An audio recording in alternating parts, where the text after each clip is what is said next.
అసలు చంద్రబాబు గారిని కూడా ప్రశ్నిస్తున్నాం. మీరు ఈరోజు ముఖ్యమంత్రిగా ఉన్నారు, ముఖ్యమంత్రి స్థాయిలో ఉన్న వాళ్ళు ఒక సంస్థలో 2000 మంది ఉద్యోగాలను తీసేస్తే కనీసం స్పందించాల్సిన అవసరం లేదా?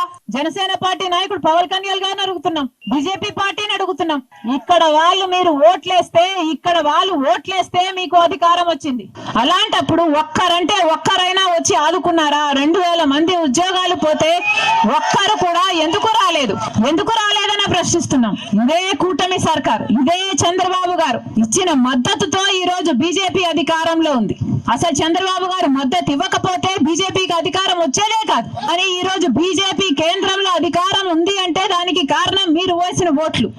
ఈ రోజు ఆంధ్ర రాష్ట్ర ప్రజలు ఓట్లు వేస్తే చంద్రబాబు గారు ముఖ్యమంత్రి అయ్యారు, అక్కడ మోడీ గారు ప్రధానమంత్రి అయ్యారు. మరి అలాంటప్పుడు ఈ ప్రజలకు కనీస కృతజ్ఞత లేకుండా ఒక్క మేలైనా చేసిందా బీజేపీ ప్రభుత్వం? మరి చేయని మేలుకు చంద్రబాబు గారైనా పవన్ కళ్యాణ్ గారైనా బీజేపీకి ఎందుకు మద్దతు ఇస్తున్నారు అని అడుగుతున్నాం. మనకి ఏం ఒరగబెట్టారు వాళ్ళు?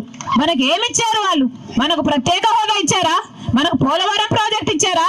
లేక విశాఖ స్టీల్ కు సంబంధించిన కార్మికులకు భరోసా ఇచ్చారా?